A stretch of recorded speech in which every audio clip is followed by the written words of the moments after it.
Հովհանավանքում կարգալույց հոգևորականի և Հայաստանի վարչապետի մասնակցությամբ տեղի ունենալիք կիրակնօրյա պատարագից առաջ Մայրաթոռի տեղեկատվական համակարգի տնօրեն Տեր-Եսայի Քահանա Արթենյանը հայտնել է մեջբերում բոլոր օրինական ճանապարհները օգտագործելու են առաջիկա կիրակի հոկտեմբերի 26-ին Հովհանավանքում հոգևոր աղոթական կյանքը վերականգնելու և եկեղեցու ծառայող օրինավոր քահանայի կողմից Սուրբ Պատարագ մատուցելու համար։ Տեր-Եսայի Քահանան բոլորին հրավիրել է Սուրբ Հովհանավանք մասնակցելու Սուրբ և անմահ պատարագին։ Կարգալույց քահանան երեկ հայտարարել էր, որ չի պատրաստվում լքել եկեղեցին և կիրակնօրյա պատարագը հենց ինքն է մատուցելու։ Ձեր վերջացրեցին, գնացեք այստեղից։ Մայրաթոռի Գերագույն հոգևոր խորհուրդը դատապարտում է վարչապետի աջակցությամբ Հովհանավանքում Սուրբ Պատարագի անվան ներքո միջոցառում կազմակերպելու Ստեփան Ասատրյանի հոգեկործան նախաձեռնությունը։ Մեջբերում սա իշխող քաղաքական ուժի ղեկավարի կողմից եկեղեցին պառակտելու հերթական փորձն է հակաօրինական և հակաեկեղեցական իր բոլոր դրսևորումներով։ Մայրաթոռը պարզաբանել է, որ եկեղեցիները, վանքերը և այլ սրբավայրերը հայաստանյաց առաքելական Սուրբ եկեղեցու ժառանգությունն են և անկախ այդ պատմամշակութային արժեքների նկատմամբ սեփականության իրավունքից կրոնական ծեսեր կատարելու և պատարագներ մատուցելու կանոնական իրավունքը բացառապես վերապահված է հայաստանյաց առաքելական Սուրբ եկեղեցուն։ Նախկին եկեղեցականի կողմից ձեռնարկվող քայլերով խոչընդոտվում է Հովհանավանքում սպասավորող քահանաների օրինավոր ծառայությունը, պղծվում է սրբավայրը, հակականոնական գործողություններին մեղսակից դարձնելով մերժելի ընթացքին մասնակից անձանց, հորդորում ենք իրավապահ մարմիններին կանխել ապօրինությունները և ապահովել Հովհանավանքում սպասավորող քահանաների բնականոն ծառայությունը և սրբավայրի հոգևոր աղոթական մթնոլորտը, նշված է հոգևոր խորհրդի հայտարարությունում։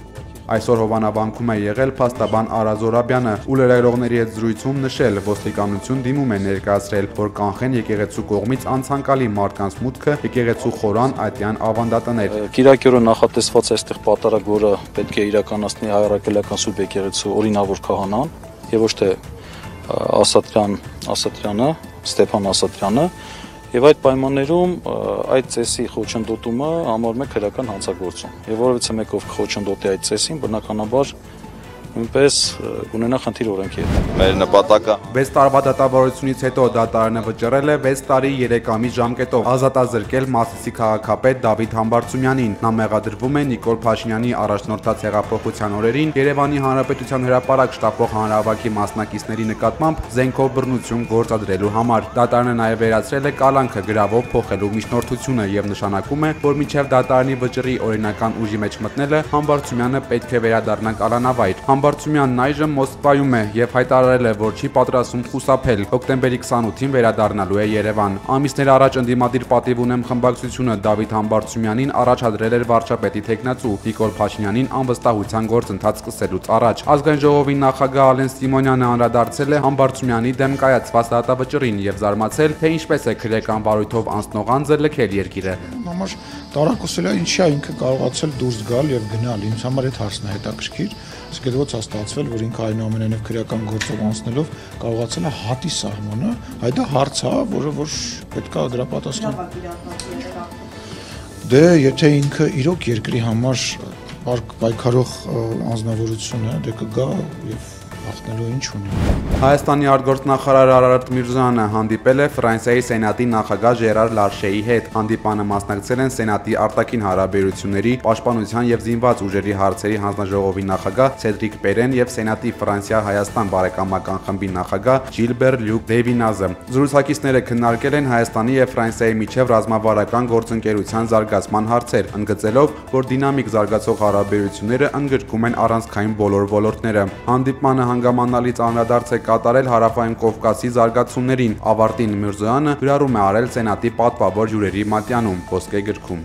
Նախ սկսեմ նրանից, որ Կոռուպցիայի կանխարգելման հանձնաժողովում Հայաստանի Հանրապետության մարդու իրավունքների պաշտպան Աննայիդ Մինասյանի վարքագծի կանոնների առերևույթ խախտման հիմքով հարուցվել է վարույթ։ Հանձնաժողովի կողմից վարույթի հանգամանքների եւ դիմողի ինքնության վերաբերյալ այլ մանրամասներ հայտնի չեն։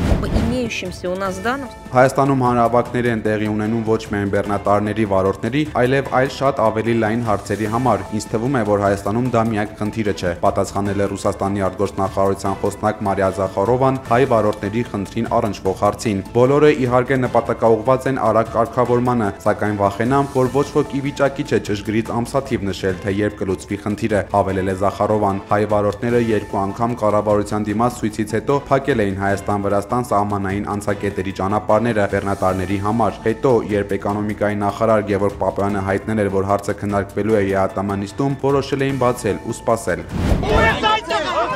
Գյումրու համայնքապետարանի ևս 3 աշխատակից ձերբակալվել են, հարուցվել է հանրային քրեական հետապնդում, հայտնել է քննչական կոմիտեն։ Ըստ կոմիտեի ձերբակալվածները քաղաքապետարանի մյուս աշխատակիցներին ցույցում են տվել, որպիսի հրանգավորեն մանկապարտեզների տնօրեններին, սաներին տուն ուղարկել, միանալ հավաքին եւ թույլ չտալ ձերբակալել համայնքի ղեկավարին։ Դրանց թվում է նաեւ քաղաքացիական պայմանագիր կուսակցության պատգամավոր Կարեն Սարուխանյանի զոքանչը։ Ըստ Սարուխանյանի, իր զոքանչը պարզապես հրաման է կատարել։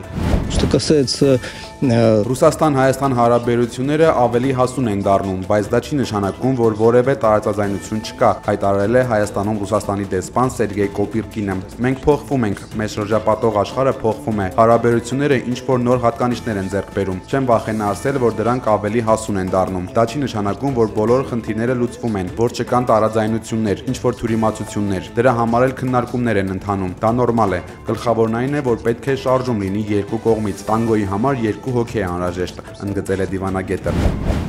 Ասկեր Հայաստանի վերանկախացումից ի վեր Հայաստանը դիմագրավող տագդապների եւ բևեռացումների նկատմամբ ներքին թե արտաքին Մեծիտանն Կիլիկո կաթողիկոսության տեսակետներն ու կեցվածքը միշտ եղել է հստակ եւ հետեւողական, հայտարարել է Մեծիտանն Կիլիկո կաթողիկոս Արամ Առաջինը։ Հետևաբար Անտալիասը Երևանից հնչող թերադրանքների կարիք չունի։ Անտալիասն ինքն է որոշում իր ասելիքն ու անելիքը, մշտապես առաջնորդվելով մեր ժողովրդի եւ հայրենիքի գերագույն շահերով, արժեքներով եւ իդեալներով, ասված է Մեծիտանն Կիլիկո կաթողիկոսարանի տարածված հայտարարության մեջ։ Առավոտյան խոշոր ավտովթար է տեղի ունեցել Տավուշում։ Իջևան-Բերդ ճանապարհին բախվել են Mercedes-ն ու Hyundai Magnich-ի ավտոբուսը։ Բախման հետևանքով ավտոբուսը դուրս է եկել երթևեկելի գոտուց եւ հայտնվել անտառում։ 10 տուժածի առողջական վիճակը գնահատվում է միջին ծանրության։ Դրանք շարունակում են անցնել համապատասխան հետազոտություններ։ Մեկի առողջական վիճակը գնահատվում է ծանր, հայտնել է առողջապահության նախարարությունը։ Դուշանբեում կայացած հանդիպումից հետո այսօր Ռուսաստանի եւ Ադրբեջանի նախագահները հեռախոսով են խոսել։ Պաշտոնական աղբյուրը հայտնում է, որ Պուտինն ու Ալիևը շարունակել են հոկտեմբերի 9-ի զրույցը։ Երկու պետությունների ղեկավարները վերահաստատել են առևտրատնտեսական կապերի հետագա զարգացման եւ համատեղ նախագծերի իրականացման փոխադարձ հանձնառությունը։ Պուտինն ու Ալիևը քննարկել են նաեւ տարածաշրջանային համագործակցության մասին մի շարք հարցեր։ Հեռախոսազրույցից հետո մամուլում տարածվեց, որ Ադրբեջանում դատարանը փոխել է Սպուտնիկ-Ադրբեջան գործակալության գլխավոր խմբագիր Եվգենի Բելաուսովի խափանման միջոցը, ուղարկելով նրան 3-ամսյա տնային կալանքի։ Սպուտնիկ-Ադրբեջանի գլխավոր խմբագիրն ու գործակալության այլ աշխատակիցներ Ադրբեջանում կալանավորվել էին այս տարվա հունիսի վերջին։ Նրանց նկատմամբ քրեական հետապնդում էր հարուցվել խարդախության, անօրինական ձեռնարկատիրության եւ հանցավոր ճանապարհով ձեռք բերված գույքի օրինականացման հոդվածներով։ Վրաստանի նախկին վարչապետ Իրակլի Ղարիբաշվիլիի դեմ հարուցվել է քրեական գործ առանձնապես խոշոր չափերի ապօրինի եկամուտներ ստանալու մեղադրանքով։ Երկրի գլխավոր դատախազությունը հայտնել է, որ Ղարիբաշվիլին իր հայտարարագրում կեղծ տվյալներ է նշել, իբր ամեն տարի ընտանիքի անդամներից խոշոր գումարներ է նվեր ստացել։ Քննությամբ նաև պարզվել է, որ 2023-ից 24 թվականներին Իրակլի Ղարիբաշվիլին շուրջ 4.3 միլիոն լարի արժեքով գույք եւ ընկերությունների բաժնետոմսեր է ձեռք բերել ընտանիքի անդամների անունով, իսկ չբացահայտված միջոցների մի մասը փոխակերպել է արտաժույթի։ Օրերս նախկին վարչապետի տանը կատարված խուզարկությամբ հայտնաբերվել էր 6.5 միլիոն դոլար։ Նա ընդունել է մեղքը։ Մինչև դատավարության ավարտը Ղարիբաշվիլին չկալանավորելու համար դատախազությունը 1 միլիոն լարի է գրավ պահանջել։ Շաբաթօրը կհանդիպեն ԱՄՆ-ի եւ Ռուսաստանի նախագահների բանագնացները։ Ըստ Սպիտակ տան աղբյուրի Սթիվ Վիտքոֆի եւ Կիրիլ Դիբիտրիևի բանակցությունները տեղի կունենան Վաշինգտոնում։ Ռուսաստանի նախագահի բհատուկ ներկայացուցիչն արդեն Միացյալ Նահանգներում է։ Բանագնացները քննարկելու են ԱՄՆ-Ռուսաստան հարաբերություններին վերաբերող հարցեր։ Ռուսաստանի նախագահ Վլադիմիր Պուտինը մեկնաբանել է ԱՄՆ նախագահ Դոնալդ Թրամփի Բուդապեշտի բանակցությունները չեղարկելու մասին հայտարարությունը։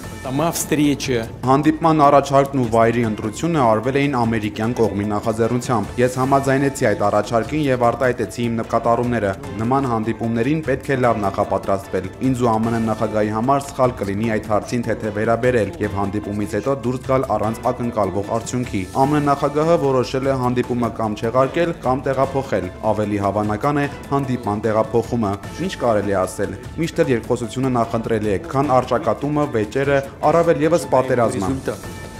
Անդրադառնալով նոր պատժամիջոցներին, Ռուսաստանի ղեկավարը հայտարարել է, որ դրանք լուրջ հետևանքներ կունենան, սակայն տնտեսության ընդհանուր վիճակի վրա էականորեն չեն ազդի։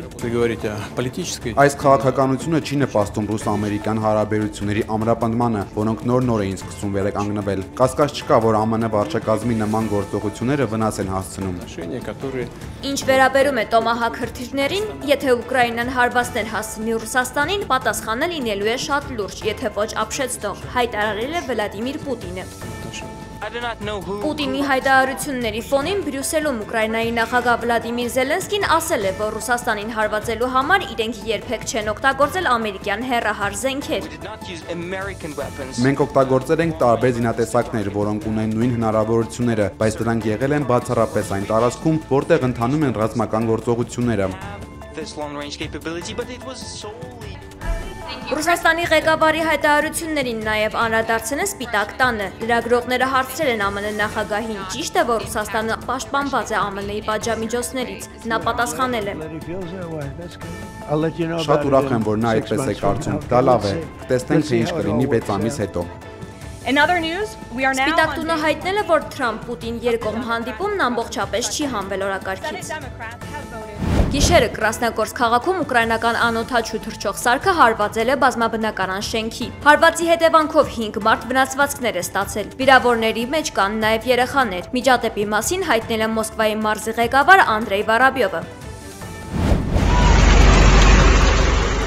Հնդկաստանի հարավում մարդատար ավտոբուսի մասնակցությամբ խոշոր պատահար է տեղի ունեցել։ Տարածված կադրերում երևում է, թե ինչպես է ավտոբուսը մոխրի վերածվում։ Տեղի իշխանությունների հաղորդմամբ ճանապարհատրանսպորտային միջադեպի հետևանքով կա ավելի քան 20 զոհ։ Վերջերս Գազայում խաղաղություն կնքած Իսրայելը այսօր առավոտյան անօդաչու թռչող սարքերով հարվածել է Լիբանանին։ ԱԹՍ-ների 2 նռնակ են նետել Խիամ շրջանի մոտակայքում աշխատող ինժեներական տեխնիկայի վրա։ Ըստ իսրայելական աղբյուրների, հարվածների նպատակը սահմանի մոտ Հեզբոլլա կազմակերպության ենթակառուցվածքների վերականգնման թույլ չտալն է։ Ավելի վաղ Իսրայելը հարվածել էր Լիբանանի մի քանի ենթակառուցվածքների, պատճառաբանելով, որ պայքարում են Հեզբոլլահի դեմ։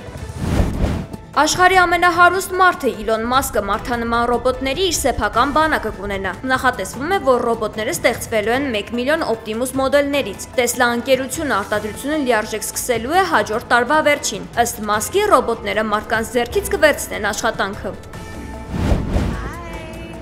Ամերիկյան ռեալիթի շոուի հայազգի աստղ Քիմ Քարդաշյանին ախտորոշվել է գլխուղեղային անևրիզմա ուղեղի արյունատարանոթի այտուց։ Այս մասին նա պատմել է Քարդաշյանները ռեալիթիի նոր եթերաշրջանի պրեմիերայի ժամանակ։ Ըստ բժիշկների, հետազոտությունից հետո պարզվել է, որ մեր 45-ամյա հայրենակցուհու հիվանդությունն առաջացել է սթրեսի պատճառով։